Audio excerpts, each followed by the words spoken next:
Hello YouTube, je suis super contente de revenir sur cette chaîne. Ça fait 2-3 semaines que vous ne m'avez pas vue et je suis vraiment désolée. J'avais prévu des vidéos, je devais les tourner, les monter, mais en fait les vacances de Noël quoi. Vraiment j'étais en famille non-stop et les moments où j'avais un peu de temps pour moi, je rechargeais mes batteries et j'avais pas trop l'énergie ou la tête à filmer ou à monter, donc voilà, désolée pour mon absence, mais ça m'a fait aussi du bien de faire une petite pause des réseaux, de la lecture, parce que bon, malheureusement par contre je n'ai pas beaucoup lu pendant le mois de décembre. Vous allez le voir dans ce bilan de toute façon, il n'y aura plus aucun secret entre vous et moi après cette vidéo. On commence tout de suite avec mon bilan lecture de 2023. C'est le moment dans l'année que j'attendais le plus parce que je me suis donnée à fond cette fois-ci dans mes trackers et donc dans mes analyses statistiques. C'est là, à ce point-là, c'est maladif je pense, mais je prends mon pied, je m'amuse, ça ne me met aucune pression. Au contraire, ça me permet de m'ouvrir à d'autres lectures, de me motiver et de mieux cerner ma consommation livresque. Tout ça pour vous dire que je suis une folle des statistiques et je suis tombée sur des vidéos donc d'une youtubeuse que j'adore. Si elle passe par là, coucou. Et je suis sûre que ta vidéo va bientôt sortir aussi sur tes statistiques de 2023. J'ai trop hâte de la voir, mais du coup je vous mettrai de toute façon sa chaîne et sa vidéo bilan de l'année dernière dans la barre d'infos, comme ça vous allez pouvoir voir ce qui m'a encore plus motivée à faire cette vidéo, parce que je l'ai toujours fait en fait de mon côté ou sur Instagram, mais je n'ai jamais fait de vidéo bilan et encore moins autant de statistiques. Je suis tombée sur ces vidéos et je me suis dit ok, il n'y a pas que moi, je ne suis pas la seule folle à faire ce genre de choses. Et donc je me suis mangé ces deux vidéos statistiques des 2 années précédentes et aussi sa vidéo sur son Excel. Donc elle a un Excel pour gérer ses lectures et voilà, traquer en fait son nombre de pages, les différents livres, ses genres, son ancienneté dans sa palle. Enfin bref, allez voir sa vidéo, elle est pépite. Et donc tout ça, si je la mentionne, c'est parce que clairement cet Excel, je l'ai remanié après avoir vu sa vidéo. Elle m'a beaucoup inspiré, certaines catégories, certains tableaux, donc rendons à César ce qui appartient à César. Voilà, elle a été l'une de mes inspirations. La deuxième inspiration, c'est un tableau Excel que cette fois-ci j'ai acheté dans la boutique Etsy d'une créatrice. Je n'ai pas le nom en tête, donc je vous mets pareil le lien de l'Excel en barre d'infos. Je l'avais déjà partagé dans une vidéo, je crois que c'était on fait le point sur mes sagas en cours, qui est toujours disponible sur ma chaîne YouTube. Et du coup suite à cette vidéo, je sais qu'il y a des copines qui m'ont demandé le lien, je leur ai envoyé et elles ont fait des miracles, parce que clairement c'est un Excel qui est très complet et qui était limite pour moi un peu fouillis parce qu'il y avait beaucoup trop d'informations. En plus c'est un Excel en anglais, donc il y a plein de choses qui sont instinctives parce que je les utilise encore en anglais, mais voilà, ça faisait trop, j'y allais pas instinctivement, donc j'ai utilisé aussi beaucoup de choses que j'ai vues chez elle pour faire mes tableaux. Donc voilà, cette vidéo là est là pour ça aussi, si vous voulez vous inspirer de ce que je fais, voilà. C'est le but, comme les reading journal, j'adore regarder toutes les vidéos au monde et me créer mon reading journal parfait. C'est ce que j'ai fait aussi pour cette année. Je vous ai fait cette vidéo aussi d'ailleurs, mon reading journal 2024, je crois que c'est la vidéo qui a le plus marché après la vidéo de la palle du Pumpkin Don't Challenge, mais bon, c'est un autre sujet. Donc voilà, petit aparté, voici mes 2 inspirations, je les adore, surtout Sous le ciel, je ne loupe aucune vidéo, j'aime beaucoup son contenu. Voilà, on passe à autre chose. Je sors donc, clairement j'ai fait un PDF parce que j'ai plein de choses à dire, j'ai plein de données à vous montrer et j'espère que ce sera quand même intéressant pour vous. Donc on commence tout de suite par mon goal de l'année 2023. Je m'étais lancé un objectif de 50 livres. Pour moi c'est pas énorme 50, mais c'était largement suffisant pour cette année. Sachant que voilà, je déménageais en début d'année, je savais que j'allais avoir ma famille en fin d'année, c'était ma première année où je revenais en métropole, donc je savais qu'il allait se passer plein de choses. Je savais qu'on allait déménager plusieurs fois avec mon copain pour trouver un appartement qui nous convenait. Je savais que j'allais être invitée à des événements parce que je reprenais des services presse et des partenariats, donc voilà, j'avais beaucoup de rencontres et je m'étais déjà fixée d'avance que cette année ne serait pas l'année où il y aurait eu le plus de lectures, voilà, je me suis autorisée à lire moins pour m'ouvrir à d'autres activités et je suis trop contente. Je me suis découverte plein de passions comme le coloriage pour adultes, je pourrais vous faire une vidéo là-dessus mais j'ai des petits TikTok là-dessus si vous voulez déjà regarder un peu ce que je fais. Je me suis aussi lancée dans les petites construction de scènes miniatures comme les book nook, je crois que ça s'appelle, mais moi c'est les scènes en grand. J'ai repris le journaling, j'ai repris le scrapbooking, la peinture et j'ai voulu commencer à faire de la broderie et c'était pas trop ça.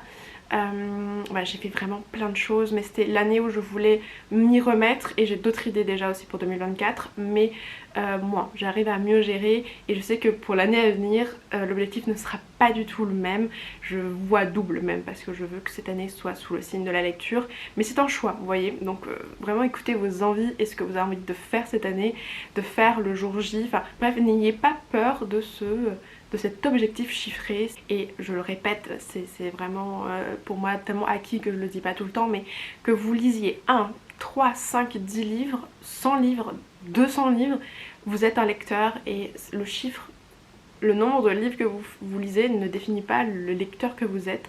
Bref, tant que vous kiffez ce que vous faites et que vous apprenez et que ça vous transmet des valeurs etc, vous avez tout gagné. Donc voilà, mon objectif était donc de 50 et je l'ai largement on va dire rempli puisque j'ai lu 63 livres et comme je vous l'ai dit au mois de décembre j'ai très peu lu, j'en ai lu je crois 3 donc voilà c'était gagné depuis un moment et 63 livres ça correspond en termes de pages à 27 850 pages. Je sais pas quoi faire de cette donnée, est-ce que c'est beaucoup, est-ce que c'est peu, mais on pourra comparer à l'année prochaine en termes de nombre de pages. On enchaîne avec donc les livres lus par mois, ça donne ça. Et donc on voit très bien qu'en janvier j'emménageais, donc j'ai peu lu. Février aussi j'étais en train d'emménager, donc moyennement, puis ça va mieux. Et en décembre, les vacances en famille ont fait baisser le chiffre. Là cette année je me fixe comme objectif 10 livres par mois. Je pense que c'est faisable. Après comme je vous dis je mets pas non plus le maximum la pression. Les années précédentes j'étais toujours dans les environs de 100 livres par an, donc forcément plus par mois.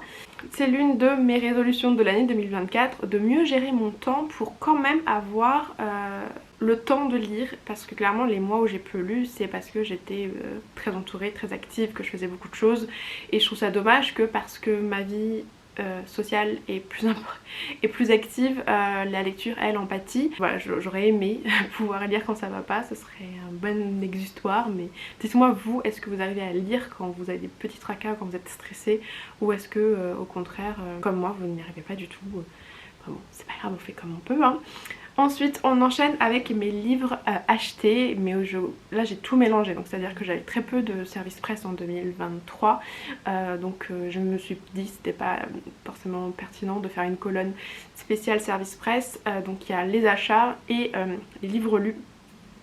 Mais cette année, vous allez le voir l'année prochaine, du coup j'ai catégorisé entre les livres que j'ai achetés, les livres qu'on m'a offerts et les services presse. J'ai mis emprunt mais je sais très bien qu'il n'y en aura pas parce que je mets la pression toute seule, donc je sais qu'il n'y aura pas d'emprunt mais on sait jamais. Donc cette année j'ai acheté 147 bouquins, alors ça peut paraître beaucoup ou peu pour certains, je sais pas, dites-moi, mais moi je trouve ça beaucoup parce que je suis arrivée en métropole, donc comme je dis fin janvier, début février avec 0 livre. Donc ma palle est retombée à 0 quand je suis arrivée ici. Et j'aime avoir le choix quand je lis. J'aime bien m'orienter vers un univers ou un style très particulier. Donc j'ai besoin d'avoir du choix. Donc ouais, je me suis fait plaisir. En plus il y a eu les festivals, il y a eu les rencontres auteurs, il y a eu plein de choses qui ont fait que j'ai beaucoup dépensé dans les livres cette année. C'est une résolution que je veux prendre l'année prochaine, d'acheter moins de livres. J'aimerais bien me limiter aux sorties vraiment que j'attends ou les autrices que je veux absolument soutenir en achetant du papier. Et donc sur les 147 livres que j'ai achetés, j'en ai lu 63. Donc les 63 de cette année faisaient partie des livres que j'ai achetés cette année. J'ai lu aucun livre d'avant parce que ma palle des Antilles est restée aux Antilles. Donc un jour j'arriverai peut-être à avoir mes 2 bibliothèques en une, le rêve, vous imaginez même pas, là j'ai qu'une Bibi, mais je pense que si je réunis toutes mes bibliothèques, je dois en avoir au moins 4. Le rêve, mais bon, c'est un rêve lointain. Dans mes livres lus maintenant, on va passer différentes catégories et là ça va être la catégorie de l'âge du lectorat.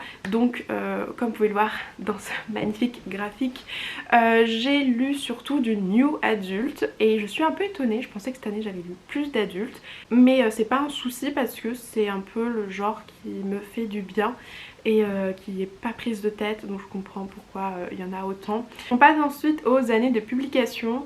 J'ai été intriguée et je voulais savoir du coup quelle année je lisais le plus, les livres qui ont été publiés en quelle année. Et donc comme vous pouvez le voir, c'est assez parlant. J'ai lu presque la moitié de mes livres lus cette année sont des livres de 2023, donc sortis durant l'année. 17% de 2022, 9% de 2021, 6% de 2020 et donc c'est proportionnel à l'année en fait de publication, de l'ancienneté de la publication du bouquin et je trouve ça du coup assez parlant. C'est vrai que je lis des livres un peu plus récents. Cette année j'aimerais revenir quand même sur plusieurs lectures que j'ai loupées donc dans les années précédentes. Je pense par exemple à Shade of Magic, Red Rising ou encore Caraval. Donc voilà, c'est mes objectifs de lire un peu plus d'anciens bouquins parce qu'ils sont tout aussi bien que ceux qui sortent cette année. Ensuite, est-ce que j'ai lu plus de femmes ou plus d'hommes, auteurs, autrices? Alors ça c'était évident, je connaissais la réponse avant de regarder le tableau. J'ai lu en majorité des autrices femmes. Je ne connais pas la vie privée des auteurs et des autrices que je lis, donc je ne sais pas vraiment si elles se définissent comme des femmes ou pas, donc je m'excuse si je fais des erreurs, mais voilà, dans tous les auteurs autrices que j'ai lus, 92% sont des femmes et seulement 7% sont des hommes. Et si vous voulez des chiffres, j'ai lu 58 femmes et 5 hommes. J'adore ce pourcentage, je suis trop contente et j'aimerais que ce soit pareil l'année prochaine. On passe ensuite à une statistique qui m'intéresse beaucoup et vraiment qui m'a un peu déçue, c'est l'origine des auteurs qui je lis autour du monde et le résultat est assez parlant. Je lis en majorité des auteurs américains. Alors je distingue bien, je mets pas tous les anglophones ensemble, il y a vraiment américain, il y a Angleterre, etc. Il y a même l'Australie dans le camembert, mais bref, 57,1% de ces livres viennent des États-Unis contre 28% de français et ça je suis un peu dégoûtée. Je voudrais lire un peu plus d'auteurs français cette année. À voir, je croise les doigts. Vraiment, il faut que je me motive un peu plus. Et aussi, j'aimerais lire des auteurs qui nous viennent du reste du monde, tout simplement. Découvrir un peu plus les autres littératures et d'autres genres, pourquoi pas. Côté maison d'édition, là c'est un arc-en-ciel. J'ai lu beaucoup de maisons d'édition différentes et je suis contente. Je le vois en fait dans mes livres lus. Il y a quand même pas mal de diversité en termes de genre, en termes de sujets, etc. Donc ça m'étonne pas de voir autant de maisons d'édition. On en a plein des américaines parce que cette année je m'étais lancé le challenge de lire un livre en anglais par mois que j'ai validé. Mais ça m'a du coup rajouté plein de maisons d'édition que je connaissais pas. On passe donc à un autre sujet qui m'intéresse beaucoup, c'est les genres. Qu'est-ce que j'ai lu cette année? J'ai lu 32 livres de romance et 16 fantasy. On a un petit peu de thriller, un peu de dystopie, très peu de science-fiction, je crois qu'on en est à genre 2 ou 3, et un peu de contemporain aussi. Ça aussi j'étais plutôt surprise, je pensais qu'il allait y avoir un peu plus de fantasy, mais oui, ça me paraît un peu plus logique quand même que la romance prédomine. Ça se lit plus vite, plus facilement, donc là où je peux lire 2 romances, je lis une fantasy. Voilà, ah bah d'ailleurs c'est pile la moitié. Voilà, voilà, je viens de réaliser. Donc moi, l'une de mes résolutions vis-à-vis de cette statistique, c'est que j'aimerais lire plus de dystopie. Je me suis retrouvée là-dedans. J'aimerais relire les Hunger Games, j'aimerais lire La balade du lapin et de l'oiseau moqueur, un film qui m'a coup de cœur. Et j'aimerais continuer de la science-fiction parce que finalement j'ai adoré. Visiblement, je préfère la science-fiction adulte à la SF young adulte qui m'avait un peu déçue les années précédentes. Donc vraiment, j'ai envie d'y retourner. Et contemporain c'est pas trop un genre qui me plaît, mais voilà, pourquoi ne pas continuer à tester certains titres. Et enfin les notes, est-ce que j'ai donné des bonnes notes cette année? J'ai été très gentille, j'ai l'impression, puisque j'ai donné 24 5 étoiles, 24. Voilà, c'est pas ma faute en fait parce que je suis pas très difficile dans mes lectures dans le sens où quand le livre il est bien écrit, quand je passe un bon moment, alors quand je dis 24 5 étoiles, c'est pas forcément 24 coups de cœur, hein, on est d'accord, mais je pense que cette année je vais être un peu plus stricte avec ça parce que c'est un peu faux, c'est quand je me dis 5 étoiles, c'est vrai qu'on pense souvent à coup de cœur et c'est pas forcément le cas, donc les 5 étoiles que je notais cette année comme 5 étoiles, cette année ce sera des 4 ou des 4,5. Je mettrai plus de virgules voilà, en 2024 parce que je vois un bilan comme ça et c'est pas très représentatif de mon année. J'ai l'impression de ne pas avoir eu de gros coups de cœur cette année, à part, là j'en ai deux qui viennent en tête à chaque fois qu'on me pose la question. C'est Les Oiseaux de la Liberté et Le Pont des Tempêtes. Il y a eu aussi L'Engrange-Temps vraiment qui a été un très gros coup de cœur. C'est mes 3 meilleures lectures je pense de l'année. Et en plus je suis contente parce qu'il y a 2 françaises dans le lot. Mais voilà, ça c'est des 5 étoiles pures et dures. Mais il y en a plein que j'ai donné 5 étoiles parce que j'avais rien à redire, dans le sens où il n'y avait rien de négatif à dire sur ces bouquins. Donc je me suis dit ok, c'était parfait, 5 sur 5. Mais non, non, voilà, c'est pas que un tableau à remplir, en tout cas pour moi, c'est pas un tableau juste où quand un livre coche toutes les cases, c'est 5 sur 5, il faut que je laisse plus parler le côté subjectif, mon ressenti vraiment, est-ce que c'est un livre qui m'a parlé, est-ce que ça m'a vraiment touché, est-ce que il y a quelque chose en plus, vous voyez ce que je veux dire? Donc j'ai essayé d'être un peu plus stricte, mais vous faites bien ce que vous voulez, hein. Je parle à moi-même en fait, c'est de l'introspection, donc voilà, j'ai beaucoup donné de 5 étoiles et même de 4 étoiles, on est sur 11 livres qui ont eu 4 étoiles. J'ai tourné une vidéo qui arrive la semaine prochaine sur donc toutes mes lectures 5 étoiles de l'année, je les classe et je décide avec vous si c'était effectivement des gros coups de cœur 5 étoiles ou est-ce que avec du recul je les mettrais, je leur donnerais une moins bonne note. Donc voilà, restez connectés, vous aurez cette vidéo très bientôt. On va parler saga et j'ai fait une vidéo il y a quelques mois sur mes sagas en cours, on fait le point sur mes sagas et c'était assez catastrophique et on va voir maintenant si je me suis rattrapée pendant ce deuxième moitié de l'année. En 2023 j'ai lu 32 livres qui étaient donc des livres issus de saga, que ce soit tome 1, tome 2, tome 3, peu importe, c'était 32 livres issus de saga, donc en parlant de duologie, trilogie et plus. Dans ces 32 livres, j'ai lu 4 livres qui étaient des suites, donc qui n'étaient pas des tomes 1, donc ça pouvait être des tomes 2, des tomes 3, etc. Et 2 livres, donc dans ces 4 livres, étaient des fins de série. Donc j'ai clôturé 2 séries seulement cette année, c'est assez pauvre. Voilà, et il s'agissait donc de Belle Morte, qui est une duologie, et de It Ends With Us et It Starts With Us, qui n'est pas vraiment une duologie, mais s'il vous plaît, laissez-moi au moins ça pour gonfler mes stats. Voilà, j'ai terminé que 2 duologies en 2023. Et donc, combien de sagas j'ai commencé en 2023? J'ai commencé, asseyez-vous bien, 27 sagas cette année. 27 livres étaient des tomes 1. Voilà. Et dans ces 27 livres, combien de sagas je vais continuer? Combien de sagas je vais à l'inverse abandonner parce que ces tomes 1 n'étaient pas convaincants? Et bien sur ces 27 sagas, j'ai décidé d'abandonner 8 sagas.